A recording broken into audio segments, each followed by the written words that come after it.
जिले की हलचल। आकाशवाणी लखनऊ से प्रस्तुत है जिले की हलचल। आज सुनिए मैनपुरी और गाजियाबाद जिलों की हलचल। पहले सुनते हैं मैनपुरी जिले की हलचल। आलेख और स्वर है नीरज कुमार शर्मा का। मैनपुरी जिले में भी इस समय स्वच्छ सर्वेक्षण 2025 के तहत कार्य चल रहा है। 25 जून से 14 अगस्त तक चलने वाले इस सर्वेक्षण के लिए पंचायत राज विभाग अन्य विभागों से समन्वय कर कार्य कर रहा है। स्वच्छ सर्वेक्षण के संबंध में जिलाधिकारी अंजनी कुमार सिंह ने जिले के अधिकारियों को निर्देशित करते हुए जनपद की उच्च रैंकिंग के लिए कार्य करने को कहा है। मैनपुरी में चल रहे स्वच्छ सर्वेक्षण में सिटीजन फीडबैक भी कराया जा रहा है। जिले का कोई भी नागरिक SSG ग्रामीण ऐप पर अपनी प्रतिक्रिया दे सकता है। शिक्षा, स्वास्थ्य, बाल विकास विभाग, NRLM आदि विभागों से जुड़े कर्मचारी लोगों को जागरूक कर रहे हैं। स्वच्छ भारत मिशन ग्रामीण के ब्रांड एम्बेसडर डॉक्टर राममोहन स्वच्छ सर्वेक्षण ग्रामीण 2025 के तहत SSG मोबाइल ऐप पर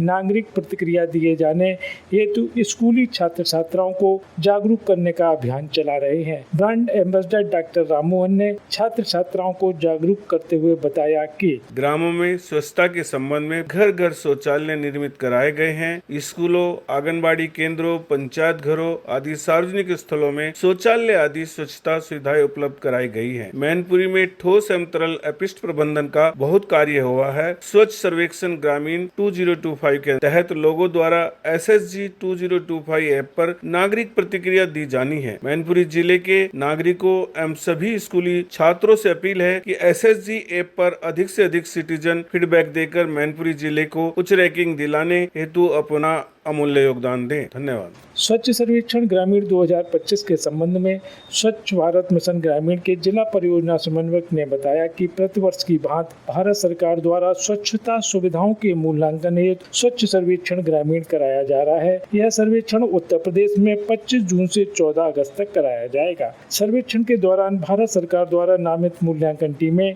गाँवों में जाकर ग्राम पंचायत द्वारा कराए गए कार्यों का भौतिक मूल्यांकन करेंगी एवं टीम ग्रामवासियों से बैठक कर स्वच्छता सुविधाओं के बारे में ग्रामवासियों की प्रतिक्रिया लेंगी। मैनपुरी जिले में भी अब प्रतियोगी परीक्षाओं की तैयारी करने वाले छात्रों को बड़े शहरों की तरह पुस्तकालयों की सुविधा उपलब्ध कराई जा रही है। मैनपुरी शहर के साथ साथ जिले के ग्रामों में भी पुस्तकालयों की स्थापना हो रही है। ग्रामीण परिवेश में पढ़ने वाले छात्रों को वातानुकूलित पुस्तकालय पढ़ने के लिए मिल रहे हैं। मैनपुरी की मुख्य विकास अधिकारी नेहा बंदूक ग्राम प्रधानों को जागरूक कर कई ग्राम पंचायतों में पुस्तकालय की स्थापना कराई है। ग्राम पंचायत आदिपुर खेड़ा, एलाऊ, अजीतगंज, सराय मुगलपुर सहित कई ग्राम पंचायतों में पुस्तकालय की स्थापना कराई गई है। जिलाधिकारी अंजनी कुमार सिंह के निर्देशन में पुस्तकालय स्थापना का काम चल रहा है। पंचायती राज विभाग द्वारा मैनपुरी जिले के 110 ग्रामों को पुस्तकालय स्थापना के लिए चयनित किया गया है। मैनपुरी में पुस्तकालयों की स्थापना से प्रतियोगी परीक्षाओं में शामिल होने वाले युवा खुश हैं। मैनपुरी जिले में रोजगार मेलों के माध्यम से बेरोजगारों को रोजगार मिल रहा है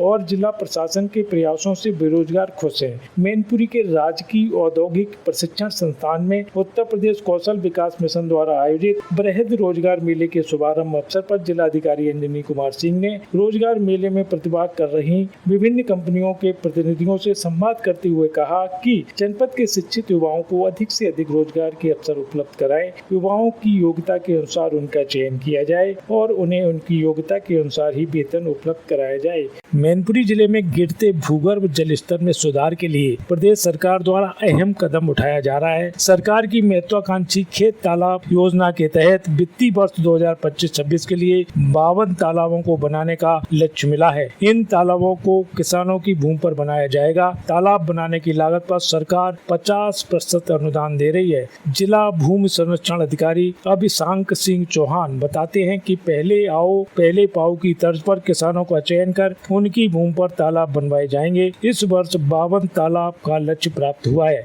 मैनपुरी जिले की हलचल के बाद आइए सुनते हैं गाजियाबाद जिले की हलचल। आलेख और स्वर है मनोज कुमार शर्मा का।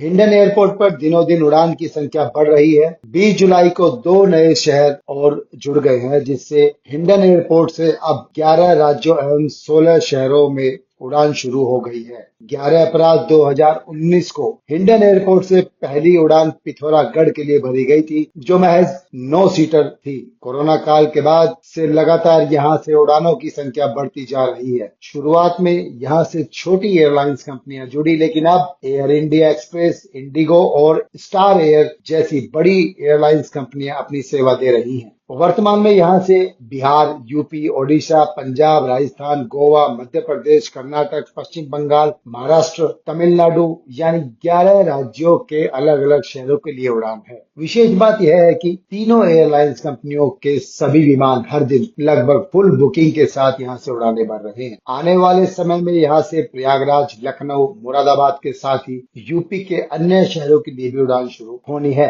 केंद्रीय नागरिक उड्डयन मंत्री राम मोहन नायडू ने बताया कि इंडिगो ने 10 शहरों को किया और उसमें से अहमदाबाद और इंदौर ये 2 नए शहरों को भी कनेक्ट किया है। और हमने जब फ्लैग ऑफ किया तो हमने देखा कि वो फ्लाइट भी पूरी तरह से फुल जा रही है। पहली दिन फ्लाइट शुरू हो रही है और उसी दिन फुल जा रही है, तो इसका मतलब है काफी संभावना यहाँ पे है। शुरू के साल में जो 8,000 तक यहाँ से जो यात्री का ट्रैवलिंग होता था, आज 80,000 तक पहुंच गया। तो 10 गुना 5 साल में यहाँ के बढ़ोतरी देखने को मिला।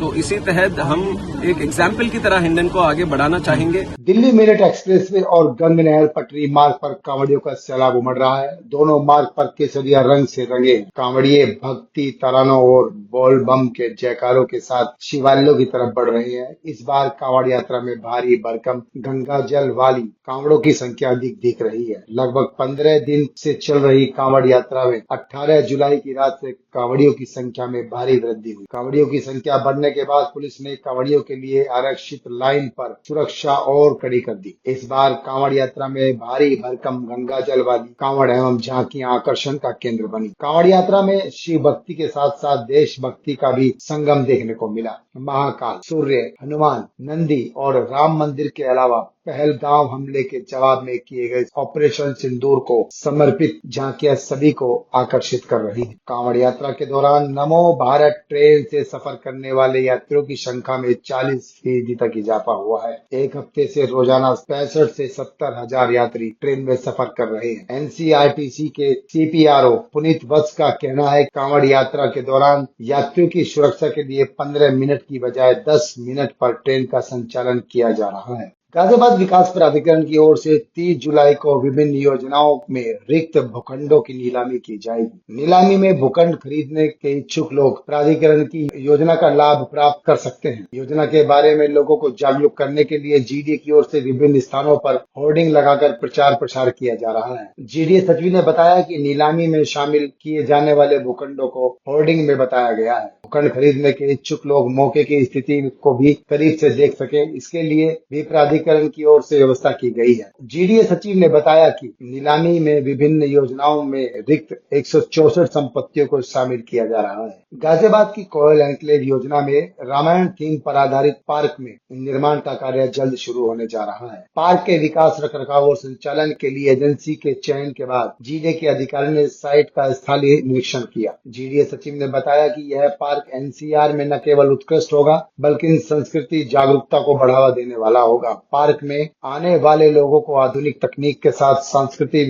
विरासत के दर्शन कराए जाएंगे। थीम पार्क में आधुनिक तकनीक और भारतीय संस्कृति विरासत का समन्वय होगा। पार्क में 5D motion chair theatre, mirror house, holographic projection, light एवं साउंड शो के साथ रामायण के प्रमुख पात्रों की 15 मूर्तियां और कुल 45 कलात्मक प्रतिष्ठान स्थापित किए जाएंगे। परियोजना के पूर्ण होने पर न केवल गाजियाबाद को नया पर्यटन स्थल मिलेगा बल्कि यह संस्कृति जागरूकता को भी बढ़ावा देगा। प्राधिकरण द्वारा जारी RFP के तहत चयनित एजेंसी को कार्य सौंप दिया गया है। GDA सचिव ने बताया कि गाजियाबाद विकास प्राधिकरण अपनी योजना कोयल इनक्लेव जो लूनी में है वहां पर रामायण बेस्ड थीम पार्क का निर्माण कर रहा है, जो लगभग 1 वर्ष में इसका निर्माण हो जाएगा। इसमें आपको मिरर मेज, 5D motion chair, holographic projection और तमाम ऐसी चीजें मिलेंगी जिसको आप स्वयं भी देखना चाहेंगे, अपने इष्ट मित्रों को भी दिखाना चाहेंगे।